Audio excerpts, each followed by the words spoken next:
அண்ணா பல்கலைக்கழக உறுப்பு கல்லூரிகளில் பணியாற்ற முடியாத அளவிற்கு முறைகேட்டில் ஈடுபட்ட பேராசிரியர்கள் மீது கடும் நடவடிக்கை எடுக்க வேண்டும் என்று அண்ணா பல்கலைக்கழக துணைவேந்தர் வேல்ராஜ் தெரிவித்துள்ளார். தேசிய அளவிலான கால்நடை மற்றும் செல்லப்பிராணிகள் சிகிச்சை முறைகள் குறித்த 2 நாட்கள் கருத்தரங்கம் வேப்பேரியில் உள்ள சென்னை கால்நடை மருத்துவக் கல்லூரியில் இன்று தொடங்கியது. இதில் சிறப்பு விருந்தினராக கலந்து கொண்ட வேல்ராஜ் பின்னர் செய்தியாளர்களை சந்தித்த போது, அண்ணா பல்கலைக்கழகத்தின் கீழ் உள்ள பொறியியல் கல்லூரிகளில் ஆதார் எண்ணை பயன்படுத்தி பேராசிரியர்கள் முறைகேடாக பணியாற்றி வந்தது தொடர்பாக ஆளுநரிடம் அறிக்கை வழங்கியுள்ளதாக தெரிவித்துள்ளார்.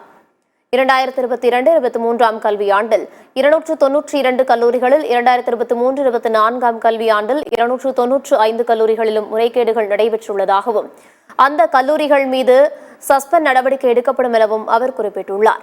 இது தொடர்பாக சம்பந்தப்பட்ட கல்லூரிகள் 1 வாரத்தில் விளக்கமளிக்க வேண்டும் என்று நோட்டீஸ் அனுப்பப்பட்டுள்ளதாகவும், பின்னர் இந்த விளக்கம் உயர்கல்வித்துறைக்கு அனுப்பி வைக்கப்படும் எனவும் துணைவேந்தர் வேல்ராஜ் தெரிவித்தார்.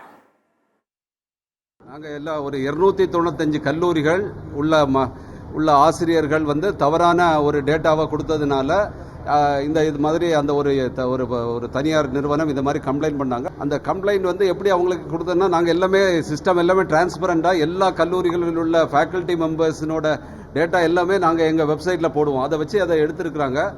அவங்க சொன்ன பிறகு தான் அப்படி இருக்கிறது தெரிஞ்ச உடனே மொத்தமாட்டு எல்லா மிஸ்டேக்கையும் கண்டுபிடிச்சிட்டு இப்போ 295 காலேஜ் 2024 மிஸ்டேக்ஸ் இருக்குது. அதே மாதிரி 2023 292 காலேஜஸில் வேரியஸ் ஃபேக்கல்ட்டி மெம்பர்ஸ் தவறான கொடுத்தது எல்லாருக்கும் நாங்கள் இப்போ ஒரு எக்ஸ்பிளனேஷன் கேட்டிருக்கோம். 1 வீக் டைம் கொடுத்துருக்குறோம். அந்த 1 வீக் ஆன பிறகு அது எல்லாத்தையும் அனலைஸ் பண்ணி, ஏன்னா சில கல்லூரிகளில் 2 பேர் இருக்கிறதுல எந்த கல்லூரியில் மிஸ்டேக் பண்ணியிருக்காங்கன்னு தெரியாது. ஸோ அதை எல்லாத்தையும் அனலைஸ் பண்ணி தவறு செஞ்சவங்களுக்கு ஒரு பனிஷ்மெண்ட் கண்டிப்பாக கொடுத்தா தான் அதுக்கு மேலே தவறு நடக்காமல் இருக்கும்.